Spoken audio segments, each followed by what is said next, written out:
Museum Diorama Nusantara terletak di Kabupaten Purwakarta, Jawa Barat, dan menjadi salah satu destinasi edukasi yang menggabungkan sejarah, budaya, dan teknologi dalam bentuk diorama 3 dimensi yang keren dan modern. Museum ini diresmikan pada tahun 2013 oleh Bupati Purwakarta saat itu, yaitu Kang Deddy Mulyadi.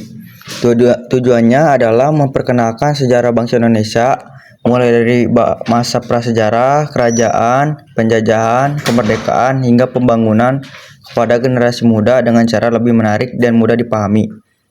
Berbeda dengan museum biasanya yang menampilkan teks dan benda-benda kuno, Museum Diorama Nusantara menyajikan kisah sejarah dalam bentuk visual. Patung-patung mini yang menggambarkan adegan penting, lengkap dengan pencahayaan, latar, dan narasi edukatif. Museum ini menjadi bagian dari Galeri Wayang dan Diorama Nusantara, yang satu kawasan dengan Balai Payawangan, dan sering dijadikan tempat kunjungan wisata pelajar maupun umum. Halo, perkenalkan nama saya Febri Febrian.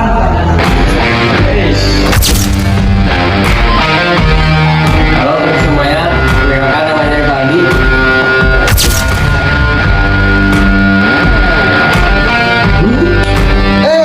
Halo, nama saya Eder Prabowo.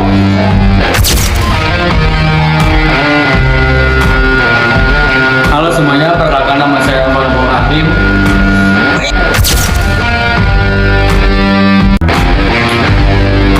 Halo, perkenalkan nama saya Satria Pradita.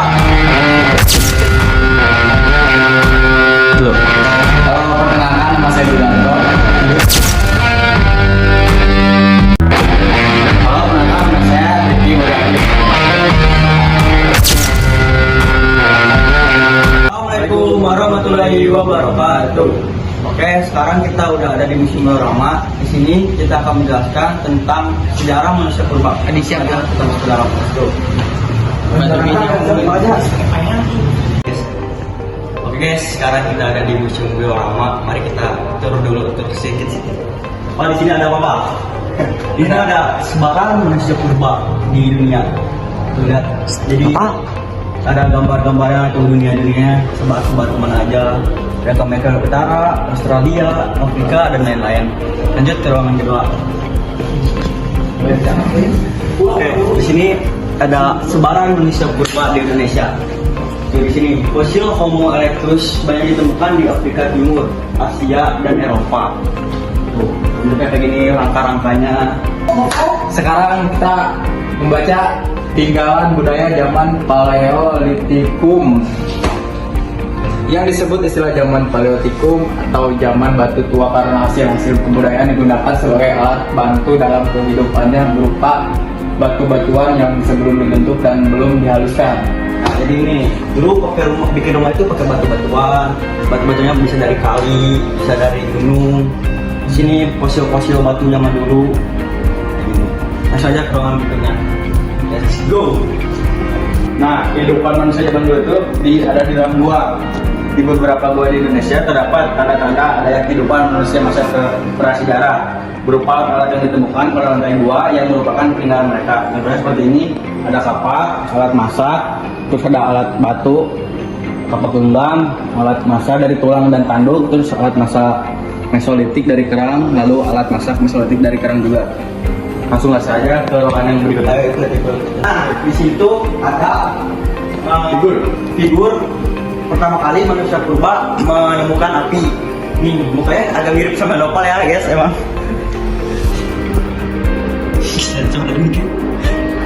Oke, terus di sini ada rangka-rangka manusia purba. Di sini ada rangkanya Pithecanthropus erectus sangira. Ini jadi bentuk kepalanya manusia purba pada dulu. Di sini ada rangka kepala manusia purba Homo wajanicus 1. Terus yang berikutnya ada Homo solenis ngandong.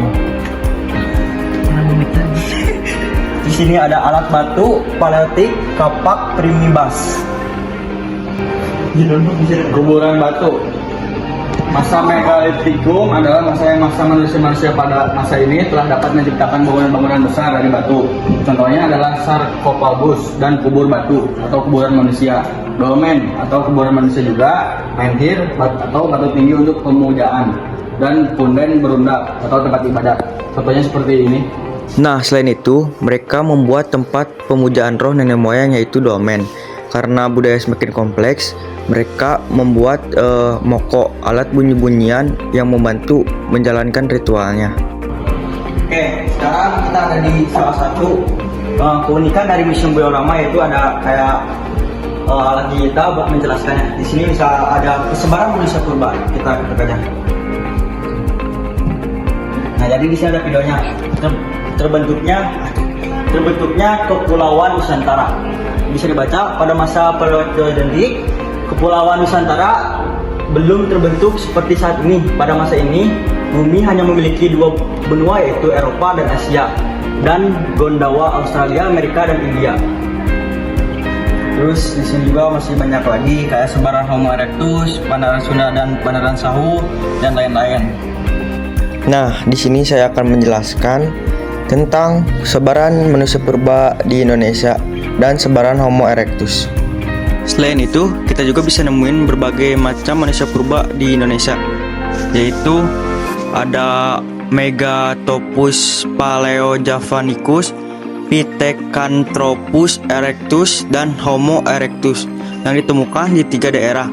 Ada juga Homo wajakensis di Tulungagung, Jawa Timur, Homo floresiensis di Pulau Flores, dan Homo solensis di Jawa. Loh, di zaman Mesolikum yang terjadi sekitar 10.000 tahun yang lalu sebelum Masehi, wilayah Nusantara kedatangan ras baru.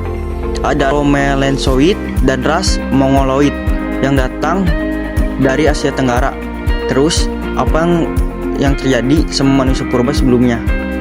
Nah, hipis atau pendapat paling populer bilang kalau Meganthropus paleojavanicus, Pithecanthropus erectus, Homo wajakensis, dan Homo sudah punah atau sedang mengalami kepunahan pas ras baru pendatang tiba.